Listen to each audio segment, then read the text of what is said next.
서울대학교 응용학부 이용희 교수님 연출의 윤탁사입니다. 오늘 제가 발표할 내용은 Evolution of Stress Driven Pattern in Film Bilayer 필름으로서 부제목은 스캔들 윙클링입니다.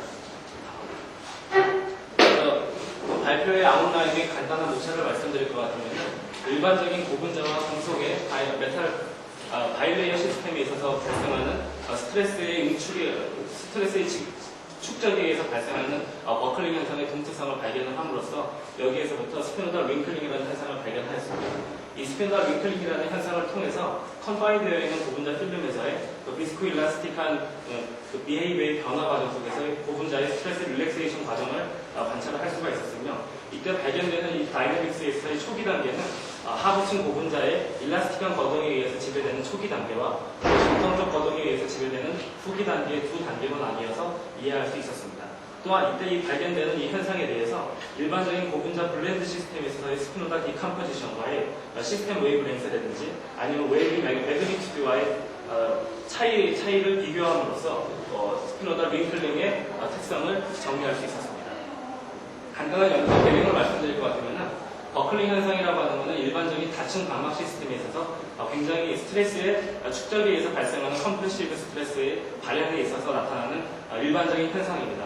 생활 속에서 일어나는 간단한 코팅 필름에서부터 반도체 공정에서의 에피텍셜 필름이라든지 크리스탈라이제이션 과정에 이르기까지 상당히 다양한 과정에서 발견이 되는 현상으로서 간단한 실내를 살펴볼 것 같으면은 먼저 좌측에 있는 예시는 프리스탠딩 폴리스타이렌 시트의 양쪽을 실리콘 옥사이드로 캐핑을 시킨 상태에서 가열을 통해서 버클링 현상을 유도하였을 경우에 표면에 나타나는 주름 패턴의 형상입니다. 그림에서도 나타나고 있듯이 규칙성은 없지만은 밑에 퓨리어 트랜스폼 이미지에서 나타나고 있듯이 일정한 웨이브 랭스의 시스템 웨이브 랭스가 정의되는 것을 알 수가 있습니다.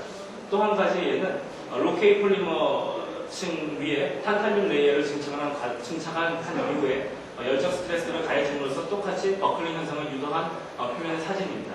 좌측 사진에서와 마찬가지로 특정한 웨이브 랭스의 파장이 생기고 있음을 알 수 있으며 크로스 섹션 사진을 분석할 것 같으면 낮은 웨이브 앰플리튜드의 사인 파형의 주름 패턴이 표면에 형성되어 있음을 발견할 수 있습니다.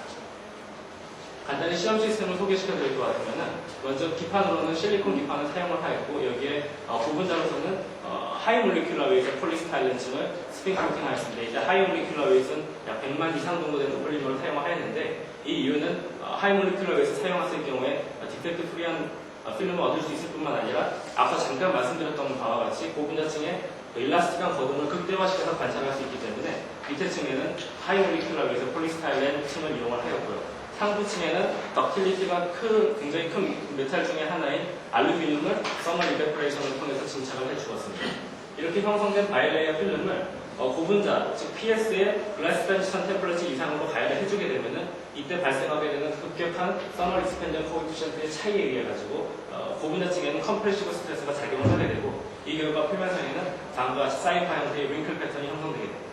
이는 밑에서 나타나고 있는 광학 표면 사진이나 AFM 사진에서도 확인해 볼 수가 있습니다. 광학 사진에서 드러나듯이 표면 전체에 일정한 웨이브 랭스의 패턴들이, 주름 패턴들이 형성이 되고 있으며, 이것을 AFM을 통해서 분석을 해봤을 경우 웨이브 랭스는 약 수 마이크로 정도이면서 앰플리튜드는 약 100나노미터 안팎의 로우 앰플리튜드의 사인 파형 패턴이, 주름 패턴이 형성되는 것을 관찰할 수 있습니다. 결과를 말씀드릴 것 같으면 먼저 첫 번째 결과는 밑에 층 하부층 폴리스타이렌 층의 두께가 350나노, 그리고 상부층 두께의 알루미늄은 40나노입니다. 그리고 히팅 템퍼레처는 하이 몰리큘러의 폴리스타이렌의 일반적인 글래스 트랜지션 템퍼레처인 110도보다 높은 145도를 이용한 히팅 온도를 적용을 한 결과로서 이 경우에 실험적으로 초기에 발생하는 웨이브렌스, 즉 인트리식하게 발생하는 버클링 웨이브렌스는 약 2.45 마이크로 정도의 크기를 보여줍니다. 지금 시간에 따른 웨이브 패턴의 변화 과정을 AFM을 통해서 분석한 결과입니다. 맨 처음에 초기 단계를 살펴볼 것 같으면 플랫한 상태의 바이레이어 필름이 스트레스의 축적 과정에 의해서 이제 버클링이 막 시작하는 단계의 그림으로서 이 경우는 마치 버블 타입의 파라베이션 웨이브와 비슷하게 웨이브 패턴이 형성되는 것을 알 수 있습니다. 이때 퓨리어 트랜스폼으로 이와 같은 크기의 웨이브렌스로 확인을 할 수가 있는데요. 이것이 시간이 점차적으로 진행을 하면서 똑같은 웨이브렌스가 유지되는 상황에서 웨이브 자체가 앰플리파잉을 하게 되면서 버블 타입의 패턴이 스트라이프 패턴으로 점차적으로 세츄레이션 되는 것을 관찰할 수 있었습니다. 이렇게 웨이브 세츄레이션, 더 이상 앰플리파잉이 이루어질 수 없을 정도로까지 웨이브 세츄레이션이 이루어지고 난 다음에는 퓨리어 트랜스폼에서도 확인할 수 있듯이 세컨드 웨이브가 등장을 하게 됩니다. 이때 이 세컨드 웨이브는 여기에서 나타나고 있는 스트라이프 패턴의 주변 웨이브들 간의 머징에 의해서 발생하는 것으로서 퓨리어 트랜스폼에서도 확인을 할 수가 있으며 시간이 지남에 따라서 이러한 웨이브 머징이 가속화되면서 최종적으로는 초기의 버블 패턴과는 완전히 다른 굉장히 거친 웨이브 표면을 보여주게 됩니다.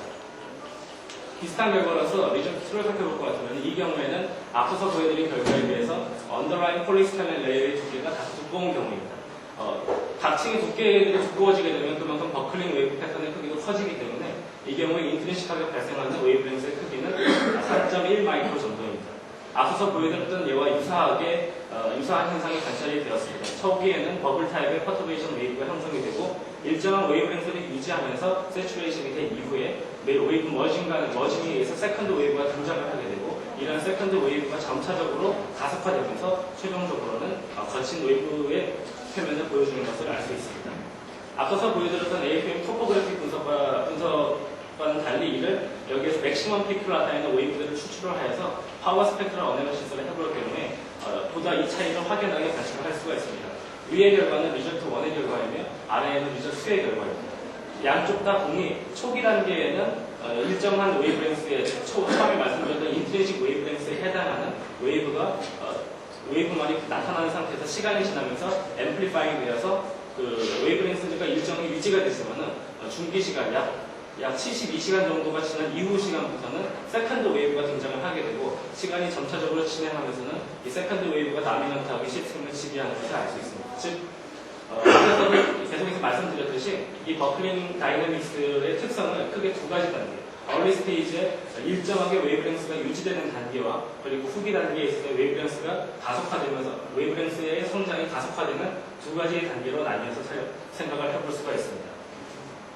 각 단계에 대해서 보다 자세하게 살펴볼 것 같으면은 초기 단계를 살펴볼 것 같으면은 말씀드렸듯이 버블 타입의 퍼터베이션 웨이브가 점차적으로 스트라이프 패턴으로 성장해 나가는 것을 관찰을 할 수가 있습니다. 그림에서도 나타나고 있듯이 그 웨이브랭스 값은 일정하게 유지가 되면서 퓨리어 트랜스폼에서도 확인이 됩니다만은 그 러프니스를 분석을 해볼 것 같으면 러프니스는 지속적으로 증가하고 있음을 알 수 있습니다. 이것은 고분자 자체의 거동, 하부층에서 받쳐주고 있는 고분자 자체의 거동이 탄성적으로 거동하기 때문에 나타나는 현상으로 설명드릴 수가 있습니다. 즉 밑에 층의 하부층에 존재하고 있는 폴리스타이렌 레이어층이 일라스틱하게 거동을 하면서 주름 패턴의 성장에 대해서 일정 부분 수축하거나 아니면은 신장되는 현상을 유지해주는 단계에서 동일한 웨이브랭스의 버클링 패턴이 관찰되는 것으로 분석을 할 수가 있습니다. 따라서 본 시스템을 일라스틱하게 거동하는 고분자층에 의거하여 에너제틱 어프로치를 이용해주게 되어서 전체 시스템의 프리 에너지를 생각을 해볼 것 같으면은 전체 이 주름이 형성되고 있는 이 좌골 패턴 시스템에 있어서의 토탈 프리 에너지는 메탈층이 사인파 형태로 밴딩되는 데 필요한 메탈의 밴딩 에너지와 고분자층이 스트레칭 되거나 컴프레션 되는 데 필요한 데포메이션 에너지의 합으로 표현을 할 수가 있습니다. 현재 식에서 나타나고 있는 세 가지의 텀 중에서 첫 번째 텀이 메탈의 밴딩에 관련된 텀이며 두 번째와 세 번째 텀이 팔리머 레이어의 데포메이션과 관련된 텀입니다. 웨이브 넘버 값에서도 알 수 있지만은 본 식에서 나타나고 있듯이 웨이브 넘버 값이 메탈층의 밴딩과 고분자층의 데포메이션 사이에서 경쟁을 하게 됩니다. 따라서 웨이브 넘버에 대해서 미니마이제이션을 해줄 것 같으면은 웨이브 넘버를 얻을 수가 있고 위로부터 옵티머만, 즉 인트린식한 웨이브랭스 값을 계산을 할 수가 있게 됩니다. 이때 얻어지는 웨이브랭스 값을 살펴볼 것 같으면은 고분자층의 두께, 메탈층의 두께뿐만이 아니라 고분자층의 두께까지도 반영을 하여서 표면에 발생하는 웨이브의 크기를 예상을 할 수가 있게 되는데요. 이것은 기존에 알려져 있던 버클링 이론에서는 단일 방막층만 주로 고려가 되었기 때문에 상부층에 있는 메탈 레이어의 두께만 반영이 되었습니다. 이에 반해서 이러한 프리 에너지 어프로치를 이용할 경우에는 하부층 두께의 변화까지도 정확하게 반영을 해줄 수가 있습니다. 이를 통해서 계산을 해줄 것 같으면 앞서서 말씀드렸던 그런 인트린식 웨이브와 10% 이내에 상당히 정확한 예측값을 예상을 할 수 있게 됩니다. 두 번째로 후기 단계에 있어서의 특성을 살펴볼 것 같으면 후기 단계는 초기 단계에 일정한 웨이브랭스로 유지되는 주름 패턴의 형상이 깨어지면서 머징에 의해서 새로운 거대한 웨이브가 나타나는 것을 또 특징으로 하고 있습니다. 이를 보다 분석을 해보기 위해서 메탈층의 좌골 현상이 진행되고 있는 과정에서 메탈층에 작용하는 스트레인 값을 간접적으로 측정을 해보았습니다. 방막성에 그것도 닫힌 방막에 있어서의 굉장히 얇은 금속층에 작용하는 스트레인은 직접적으로 측정을 하기는 굉장히 어렵기 때문에 AFM 어널리시스에서의 서피스 에어리어 분석을 통해서 메탈층에 작용하는 스트레인의 값을 간접적으로 추정을 하였고 이를 통하여 시간에 따라서 피팅을 해볼 경우 다음과 같은 결과를 얻을 수가 있습니다. 즉 초기 단계로 불리우는 스테이지 1에서는 시간이 진행함에 따라서 메탈층에 작용하는 스트레인도 지속적으로 증가하고 있음을 알 수 있습니다. 이것은 앞서서 말씀드렸듯이 서피스 일정한 웨이브렌스를 유지하면서 서피스 러프니스가 계속적으로 증가하는 것과 일치하는 결과입니다.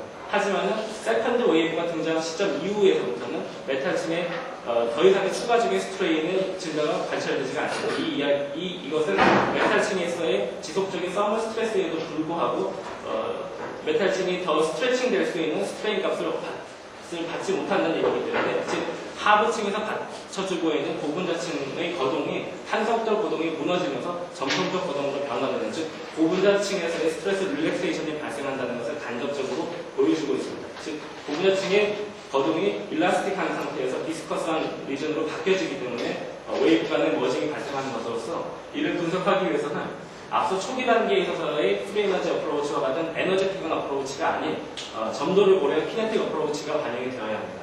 따라서 컨티뉴티 이퀘이션을 이용을 하여서 다음과 같이 키네틱 어프로치를 적용을 해보았습니다.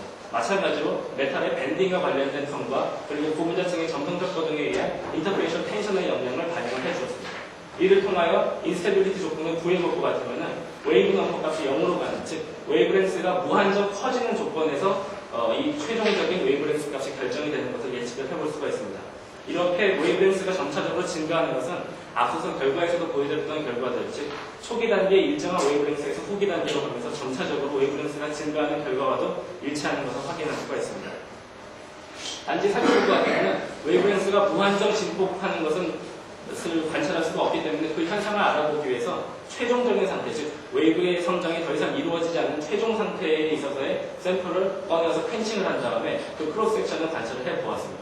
관찰을 해볼 것 같으면 서브스트레이트 실리콘과 폴리스타렌과 알루미늄층의 좌골 패턴이 형성이 되어 있는 것을 관찰을 할 수 있습니다.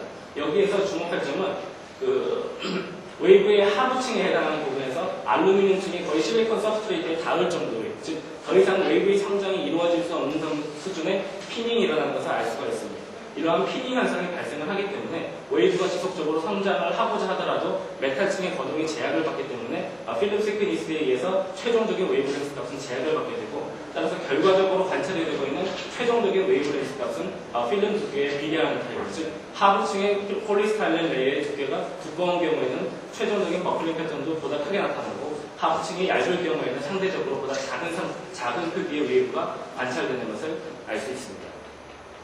이렇게 앞서서 말씀드렸던 경향들을 전체적으로 종합하여서 오버롤 에볼루션을 살펴볼 것 같으면 시간에 따라서 가장 맥시멈 피크를 보여주는 웨이브 넘버 값을 피팅을 해볼 경우 다음과 같은 형태로서 웨이브가 성장하는 특성을 찾아볼 수 있습니다. 즉 초기 단계에서는 앞서서 말씀드렸던 바와 같이 시간이 진행을 하더라도 웨이브 넘버 값이 변하지 않고 있다가 세컨드 웨이브가 등장한 시점 이후에서부터는 시간이 지남에 따라서 웨이브 넘버가 급속하게 줄어드는 즉 웨이브의 머징에 의해서 웨이브렌스가 급속하게 커지는 경향을 찾아볼 수가 있습니다. 이것은 일반적으로 잘 알려져 있는 폴리머 블렌드의 스피노다 디컴포지션에 있어서의 경향과 일치하는 결과입니다. 즉 폴리머 디컴포지션에서 스피노다 디컴포지션에서 마찬가지로 초기 단계에서는 시간에 따른 디펜던시, 웨이브 넘버의 디펜던시가 관찰이 되지 않지만은 후기 단계에 들어가면서는 스피노다 디컴포지션에서 페이지 간의 머징에 의해서 아일랜드 성장이 이루어지듯이 또 동일한 타임 디펜던시를 가지면서 성장이 이루어지는 것을 알 수 있습니다. 이렇게 동일하게 시간의 마이너스 1승으로 동일하게 스피노다 디컴포지션에서의 성장 속도가 동일하게 관찰되는 이유로는 이 후기 단계에 있어서의 고분자층의 거동이 점성적 특성에 의해서 좌우되는 것이기 때문이라고 말씀드릴 수 있습니다. 스피노다 디컴포지션에서도 후기 단계에서는 점성적 특성에서 좌우가 되기 때문에 마이너스 1승의 비례를 하였었고 여기서도 마찬가지로 스피노다 윙플링에서도 점성적 특성에서 좌우되는 단계로서 성장 속도가 시간에 비례하여서 성장하는 것을 관찰할 수 있었습니다. 이를 보다 정리하여서 스피노다 디컴포지션과 본 결과에서 말씀드리고 있는 스피노다 윙클링 간의 차이를 설명을 드린다면은 스피노다 디컴포지션이라는 현상은 일반적으로 잘 알려져 있듯이 서머다이나믹 인스테빌리티에 의해서 유도가 되는 현상입니다. 이때 발생하는 웨이브는 블렌드 자체의 분리에 의해서 이루어진 것이기 때문에 웨이브가 컴포지션 웨이브입니다. 또한 이러한 컴포지션 웨이브의 성장과 분리 과정에 있어서의 세츄레이션을 결정하는 것은 일정 세츄레이션의 포화 농도에 의해서 결정이 되게 됩니다. 이와 동일한 특성으로 스피노다 윙클링에서는 서머 다이나믹 인스테빌리티가 아닌 서머 미케니컬 인스테빌리티, 열적 스트레스에 의한 좌불 현상에 의해서 결정이 되는 현상으로서 이 경우에는 컴포지션 웨이브가 아닌 표면 자체의 토포그래피를 변화시켜주는 디플렉션 웨이브로서 웨이브의 형상이 반영이 되게 되고 이때 전기 단계와 후기 단계를 결정시켜주는 것은 필름에 작용하는 스트레인이 세츄레이션에 도달했느냐 안 했느냐의 여부로서 구별을 할 수 있게 됩니다. 최종적으로 결론을 정리해서 말씀드리고 하자면은 스피노다 윙클링이라고 하는 것은 메탈과 고분자의 바이레이어 시스템에 있어서의 스트레스 릴렉세이션 과정에서 발생하는 좌불 현상의 성장 과정에 대해서 주름 패턴의 형성과 관련된 동특성을 정리할 수 있는 내용입니다. 초기 단계에서는 하부층 고분자가 일라스틱하게 거동되는 특성을 보이기 때문에 에너제틱한 어프로치에 의해서 분석이 가능하며 이 경우의 특성은 웨이브랭스는 일정하면서 스트레인이 지속적으로 증가하는 특성으로서 규정 지을 수가 있습니다. 하지만 후기 단계에서는 하부층에서의 고분자의 스트레스 릴렉세이션이 발생을 하면서 거동이 점성적 거동으로 변하게 되면서 키네틱 컨트롤 리즌으로 설명을 할 수가 있으며 이 경우에는 근접한 웨이브들 간의 머징에 의한 웨이브랭스의 성장 과정 속에서도 표면 자체에 존재하는 스트레인 값은 일정하게 유지되는 특성으로서 규정 지을 수가 있습니다.